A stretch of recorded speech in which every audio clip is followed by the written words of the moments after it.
Still sitting here with Marion. We've got another wee segment. We have a wee bit of time, and the question I was going to ask you, Marion, because you've been doing this again for a number of years.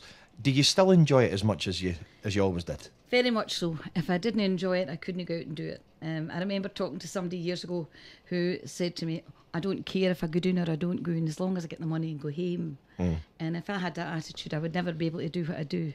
For you must get a bounce to it. You must be the same. Yeah.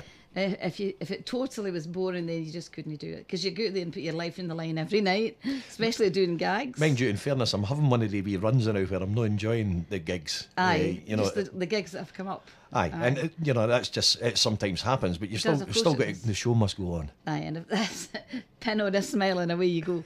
But as I say, sometimes you have to go out despite what's happening in your own life and sort of put it behind you and do it. That's happened to me loads of times. Well, that's it. I mean, and people don't see, as you were saying earlier on, people don't see what's behind Marion Martell on stage. There could be anything going on in your life, but you're still paid to do that job, and you've got to go down there and do it. I think it's something, people like us, it's something that's inherent, it's in you, that this need to entertain and please people. In my case, I suppose, I wanted people to laugh with me, no at me, because I'm a wee totty woman.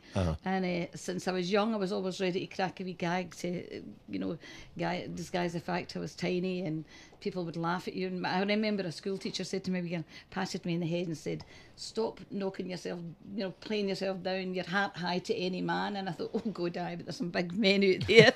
But I always remember, and realised then she was trying to sort of give me self-confidence. But believe it or no, for all the years I have done it, and I've done it for so many years, I have to talk myself into it every night before I go on.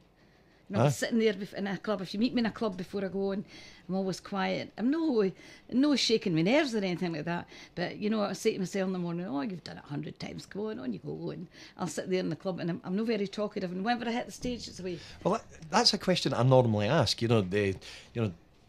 Do you still have you've just answered it, you still have the apprehension sometimes before you go on stage? Or if you get into a particularly wild club, or I was in one night to do a presentation in a bowling club in Glasgow, and they had been drinking all day, and somebody had been sick, and they just left his head on the table and among the sick, and I thought to myself, Marion, why do you do this?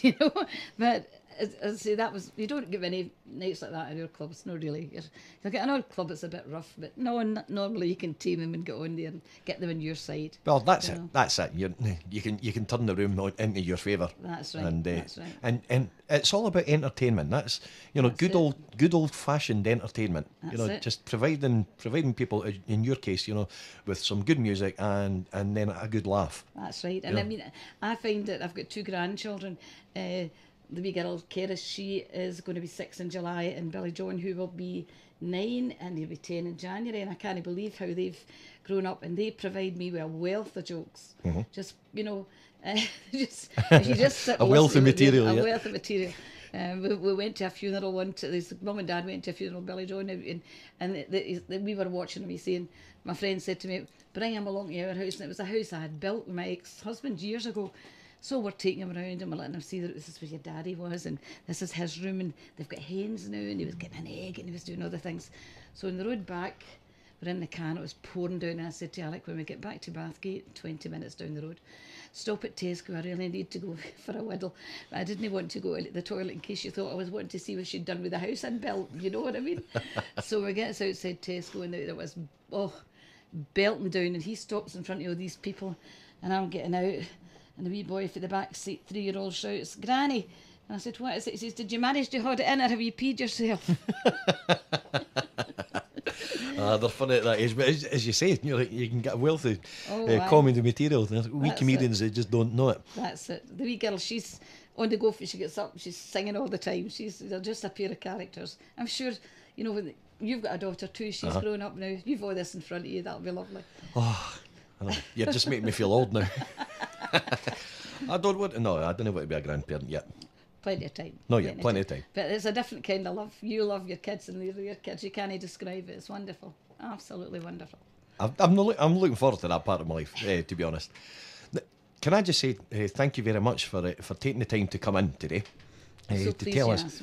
It's great because I like the fact that you still enjoy Oh, the yeah. job of entertaining people after all these years, That's right, which is thank you. appropriate with that song. Very nice. But if people wanted to book you, you're a busy lady. I know you're a busy lady, and you do travel the country doing the job. If people wanted to book you, what would be the easiest way for them to book you? Just to phone me at my home, yeah. Uh-huh. On 01259, can I get a wee plug here, aye? Aye. 01259 730 658. That's Kincardine. We're in the old clock Kincardine. tower. Now, is the really posh word for it Kincardine on 4th? It's Kincardine on 4th. He doesn't even know that. He just thinks it's Kincardine. But it's really Kincardine on 4th. Yeah, there's people in Edinburgh who stay in Kirstorfine. Oh, could still. That sounds nice. Yes. Wonderful. Yes, Must it's also visit known there. as the area where the zoo is. Do they have any charity shops? Charity. I really like to visit the charity shops. Marion, it's been an absolute pleasure to have you in the studio today. Great stuff. All the best for the future. Keep you keep so treading the much. boards and keep entertaining people. Thank you so much. And keep making people laugh. Thank you. Going to play one of your final little song, and this was one that my granny used to sing. That's how old I am. If I'm right, was it Anne Breen who sung it? Anne Breen did, an Irish singer called Anne Breen. And this is Marion Martell's version of Pal of My Cradle Days.